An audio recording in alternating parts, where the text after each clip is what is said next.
Em 1977, no coração da Amazônia brasileira, moradores começaram a relatar algo impossível de ignorar. Luzes no céu que não apenas observavam, mas atacavam. Pessoas diziam sentir queimaduras, paralisia e até marcas misteriosas no corpo após encontros com esses fenômenos. O pânico tomou cidades inteiras do Pará. O caso ficou tão sério que a Força Aérea Brasileira foi enviada em uma missão secreta chamada Operação Prato. E o que os militares registraram até hoje levanta mais perguntas do que respostas. Olá, pessoal! Se você mora neste planeta, provavelmente você está sabendo de tudo que está acontecendo aí com o Mike Leão, toda a história de OVNI. Mas o que talvez você não saiba é a história que eu vou te contar no vídeo de hoje, que foi a maior missão brasileira para investigar OVNIs. Pois é, mas antes de mais nada, por favor, deixe seu like, se inscreva nesse canal, aqui tem vídeo novo toda semana, 2 vídeos longos e tem vídeo curto todos os dias para vocês. Então fica comigo, eu sou a Fabi Medeiros e esse é o vídeo de hoje.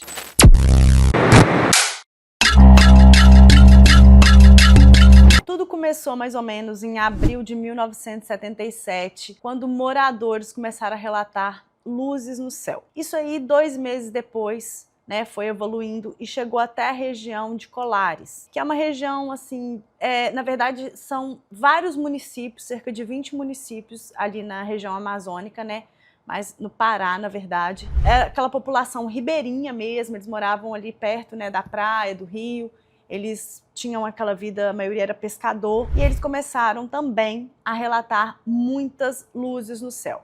Mas não eram apenas luzes, assim, como se fossem refletores. Eram luzes que, segundo os moradores, se moviam, essas luzes elas se moviam de forma inteligente. Elas perseguiam, elas desciam até certa altura e ficavam paradas ali no ar. E o que começou a apavorar mais ainda, além desses relatos de luzes no céu, foi que essas luzes, em algumas pessoas, começava a emitir um feixe de luz direto assim na pessoa, e aquilo ali provocava uma queimadura. Essa queimadura também não era qualquer queimadura, era uma queimadura específica, era uma queimadura que ela necrosava quase que instantaneamente, então ela não tinha aquele tempo da pele, tudo que ali dura cerca de 48 horas até começar a necrosar, não, era instantâneo. Era uma queimadura que ela vinha acompanhada de 2 furinhos, então assim, eram como se fossem dentinhos, assim, agulhas, da espessura de uma agulha, então ela, como uma picadinha,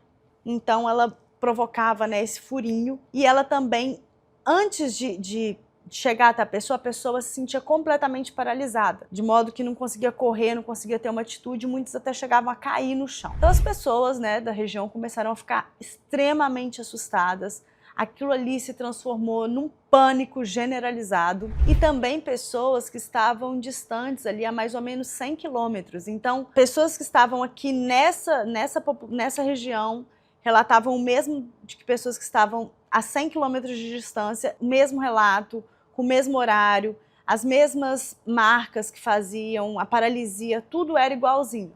Então aquilo começou a chamar a atenção.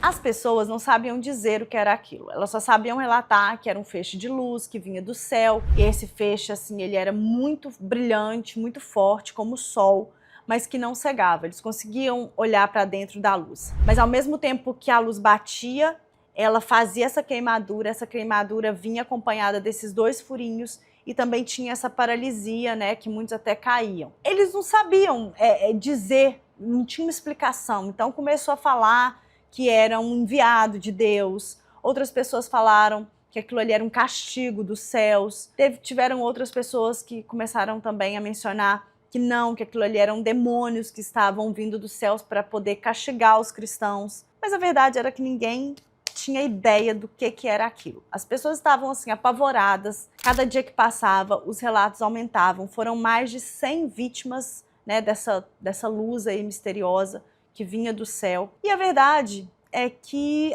as pessoas não tinham muito o que fazer, era uma população, como eu disse para vocês, ribeirinha, tinha um postinho de saúde, mas era tudo muito simples. Então as pessoas elas realmente começaram a abandonar a cidade, a sair de Colares e a tentar ir para um outro lugar que não tivesse mais contato com essas coisas estranhas que estavam vindo do céu. Gente, o trem ficou tão feio que o prefeito ali, né, de um dos municípios, ele acionou o governo brasileiro e falou, pelo amor de Deus, manda uma equipe da Força Aérea Brasileira, né, da FAB, para poder controlar a situação, porque aqui o bicho tá pegando. E aí o governo brasileiro, né, ele enviou uma equipe da FAB, foi em outubro de 1977, para poder então restaurar a ordem ali no local. A operação foi comandada pelo capitão Uirangê Holanda Lima. Ele liderou uma equipe de inteligência militar que tinha como missão, né, investigar os relatos, fotografar os fenômenos, coletar depoimentos e também tentar entender o que estava acontecendo ali. A operação recebeu o nome então de Operação Prato, né, devido ao formato dos objetos que estavam sendo vistos no céu. Essa equipe do capitão Uirangê era uma equipe grande, tinha ali mais ou menos 60 oficiais, entre militares, médicos e psicólogos também. Eles ficaram todos acampados ali, né, por semanas, na verdade foram 4 meses acampados na praia, e durante o dia eles coletavam, né, depoimentos da população, relatos, coisas estranhas no corpo que tinham aparecido, iam nos postinhos de saúde para ver as pessoas que tinham, né, sofrido as queimaduras, enfim, faziam toda essa busca, e durante a noite eles ficavam, né, se revezando para poder focar no céu e observar tudo que estava acontecendo. O trem ficou tão sério, gente, assim, sério real, que um dos psicólogos, né, que estava ali na equipe dessa Operação Prato, ele enviou um relatório e ele chegou a falar que se não fosse feito alguma coisa para cessar aqueles fenômenos ou para, digamos, treinar a população para conviver com aquilo de alguma forma, ele tinha muito medo que começasse, então, um processo ali de suicídio em massa, porque as pessoas já estavam realmente pirando. Gente, imagina você estar vivendo a sua vida e começar a ter essas luzes no céu e começar a ter feixes de luz. E eram muitos relatos, foram mais de 100 vítimas, não sei se eu mencionei aqui, mas se eu não mencionei, são muitas pessoas, eram muitas pessoas relatando a mesma coisa e vivendo isso diariamente, a ponto, né, de, igual eu falei, deixar a cidade. A FAB, né, os oficiais ali, eles tentavam acalmar a população, mas o pânico já estava muito grande, as pessoas já não tinham mais controle de si mesmas, os postos de saúde, eles estavam lotados por conta das queimaduras. As pessoas, como elas estavam, né, deixando a cidade, então começou a faltar medicamento, já estava começando a faltar alimento. Então, assim, um verdadeiro caos. Meses depois, Colares tinha se transformado praticamente, assim, gente, numa cidade fantasma. Tinha quase ninguém. E as poucas pessoas que ainda restavam na cidade, elas mal saíam de casa de tanto medo, né? Um morador, ele relatou então um avistamento muito preciso, né, que ele tinha visualizado, que ele tinha visto ali. Então, os oficiais da FAB, eles foram de helicóptero, né, se encaminharam para poder ir ver aonde que era. Só que, gente, quando eles estavam indo para lá, dentro do helicóptero ainda, eles contam que o helicóptero começou a balançar de um jeito muito esquisito, e era como se tivesse uma parede ali no ar, no céu, que eles não conseguiam passar. Então eles tiveram que voltar sem nem poder checar o que era. Até esse ponto da história, gente, o capitão Uirangê, ele não acreditava, assim, praticamente nada. Ele era bem cético, ele já tinha feito algumas outras, já tinha feito parte, né, de outras experiências ufológicas. Ele nunca tinha visto nada, a não ser luzes. Então ele estava ali meio que cumprindo tabela, mas ele não acreditava de fato naquilo. Até que um belo dia, ele estava, né, ali na praia, acampado, né, com os outros oficiais, fazendo o que eles estavam ali para fazer, e chega um morador, e esse morador, ele falou que ele viu, bem assim, na beira do rio, ele viu o objeto voador voando muito baixo, quase pousando mesmo. E aí o capitão perguntou, você sabe me mostrar onde que é esse local? Ele falou, não, eu sei.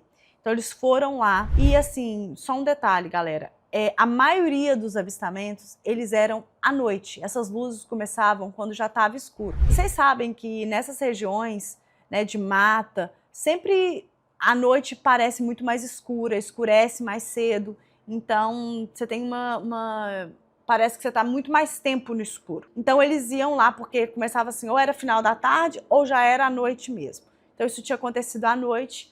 O capitão foi lá até o local que esse morador estava relatando, porque ele falou que ele estava indo ali caçar uma paca, e aí esse objeto apareceu bem na frente dele, ali na frente do rio. Então ele ficou apavorado, foi lá chamar os oficiais na praia, foram lá checar. Chegando lá, gente, eles ficaram rodando 3 horas. Falando, você tem certeza que é aqui mesmo? Você tem certeza que você viu? Não, vi, tem. Ficaram ali rodando, até que o capitão Irangê, ele falou, gente, na boa, vambora, porque não tem nada aqui, mas tá bom, valeu, tchau. Entraram no barquinho para poder, né, atravessar o rio e voltar para a praia. Nisso, gente, no que ele estava voltando dentro desse barco, o capitão e mais alguns oficiais ele fala que ele viveu a experiência mais assim surreal da vida dele. Ele falou que simplesmente passou pela cabeça dele um objeto não identificado de mais ou menos 30 metros de diâmetro, então vocês imaginam, e que o trem passou assim e que ficou parado em cima da cabeça dele, a mais ou menos uns 200 metros de altura, e que nesse momento ele ficou com muito medo e que dali em diante ele não tinha mais dúvida de que sim, alguma coisa que a gente não consegue explicar até hoje, né, está vivendo ou vive perto da gente, mas assim, não está no nosso planeta, mas ele tem certeza que existe vida fora da Terra, né, por conta dessa experiência incrível para ele que ele viveu. Depois dessa experiência, o capitão Irangê, então, ele volta, né, para a praia e eles continuam nessa mesma busca, nessa mesma Operação Prato. E assim, gente, era relato de tudo quanto é jeito. Era gente falando que viu o objeto entrando e saindo da água, que viu o objeto subindo e sumindo em alta velocidade, tipo, subindo e descendo, coisas, sabe, muito loucas, vários relatos. É realmente até difícil de acreditar, mas foi enviado um relatório. De fato existe, um relatório foi enviado então, né, para a Força Aérea Brasileira. E esse relatório continha aí mais de 2.000 páginas, foram mais de 16 horas de vídeo gravadas, mais de 500 fotos, tipo um material rico, muito bem documentado. Eles estavam com muita coisa mesmo, né, que eles tinham conseguido nesse tempo que eles ficaram ali. Mas enfim, depois de 4 meses, a FAB mandou encerrar a operação. Segundo a versão, né, oficial, nenhuma evidência conclusiva foi de fato encontrada, e embora tivessem muitos registros desse fenômeno, ninguém sabia explicar o que era. Então, morreu ali. O capitão Irangê, ele não gostou, entendeu? Ele realmente ficou assim um pouco indignado, porque ele falou que eles já estavam assim quase que prestes a fazer contato com esses seres e que ele não podia parar naquele momento, mas disseram que ele já tinha até outra missão, que ele não poderia continuar, que aquilo ali estava realmente encerrado. Mas ele resolveu continuar, ainda assim, né, no secreto, fazendo as investigações dele. Segundo testemunhas, em março de 1978, os fenômenos, né, brilhantes no céu, eles simplesmente pararam, né? Do mesmo jeito que vieram, eles foram, então pararam. As pessoas que tiveram, né, que receberam aquele feixe de luz e tiveram queimaduras, elas também relataram que com o tempo essa queimadura foi sumindo até que desaparecia completamente. O capitão Irangê ainda estava, né, investigando tudo isso, porque ele nunca parou, mas depois de 20 anos, em 1997, ele resolveu fazer uma revelação bombástica. O então agora coronel Irangê, não mais capitão, após 20 anos de tudo aquilo que ele tinha vivido em Colares, ele resolveu dar uma entrevista para o Fantástico e também para a revista UFO na época, dizendo detalhes de tudo que ocorreu na Operação Prato. Ele afirmou que ele viu fenômenos inexplicáveis durante a operação, que os registros eram muito mais intensos do que aquilo que foi divulgado e que havia informações que não poderiam ser totalmente reveladas. Fato é que 2 meses após essas entrevistas, o coronel Irangê, ele foi encontrado morto em seu quarto em circunstâncias suspeitas. Foi dado, né, como suicídio porque tinha o cordão do próprio roupão dele, estava amarrado assim no pescoço e na cabeceira da cama, então ele meio que desceu, né, e aí puxou. Mas enfim, pessoas não acreditam nisso, embora algumas testemunhas digam que ele estava sim passando por uma depressão muito forte. Era um quadro bem complicado, mas a grande maioria não acreditou nessa história e dizem que, na verdade, a causa da morte dele foi porque ele acabou falando demais, né? A Operação Prato se tornou um fenômeno estudado pela ufologia internacional e ainda continua sendo um dos casos mais misteriosos da ufologia brasileira. O coronel Irangê, gente, ele foi procurado por ufologistas de vários países. A gente sabe, né, que esse negócio de aparição de OVNI acontece no mundo inteiro, mas do jeito que foi no Pará, com aquela intensidade, aquela proximidade, né, aquela gravidade, nunca. Bom, até 1996, né, quando a gente teve o caso dos ETs de Varginha. Um dia eu trago também aqui no canal, se vocês quiserem, já deixo aqui embaixo. Mesmo décadas depois, a Operação Prato continua sem explicação oficial. As principais perguntas ainda são: o que eram aquelas luzes no céu?